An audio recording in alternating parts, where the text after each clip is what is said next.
मन म्हणजे काय असतं? मनाला इतक्या उपमा दिलेल्या आहेत. मन म्हणजे माकड, मन म्हणजे पोपट, मन म्हणजे चिमणी, मन म्हणजे मोर, मन म्हणजे सैतानाचं घर. पण मन समजून घेण्याकरता एक छोटीशी गोष्ट दाखवतो. हे काय तुम्हाला ठाऊक आहे? हे एक बहिर्गोल भिंग आहे. आपण खूपदा लहानपणी खेळलो आहोत. प्रकाशात धरायचं आणि त्याचं केंद्र जमा झालं आणि तिकडे कापूस ठेवला की तो जळायला लागतो. काय होतं? प्रकाश शक्तीचं उष्णतेच्या शक्तीत रूपांतर होतं आणि कापूस जळायला लागतो.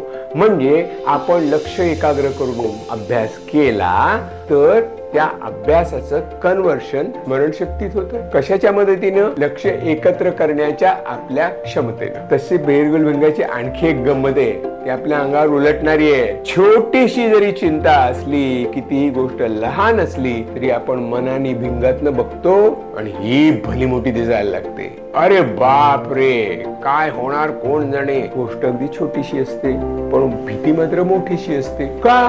बहिर्गोल भिंगातनं बघतो म्हणून. आता याच्यामध्ये बहिर्गोल भिंगाचा दोष नाहीये ना, त्याच्यात तर केवढी शक्ती आहे. आपण ते वापरतो कसं त्याच्यावर अवलंबून आहे. आपण हे आपल्या मनाला कसं राबवून घ्यायचं, कसं ओळखायचं, त्याची शक्ती कशी वापरायची हे कोण ठरवणार? मी? मुळीच नाही. तुम्हीच ठरवणार ना. पण लक्षात ठेवा, बहिर्गोल भिंग आहे, वापरू तसं.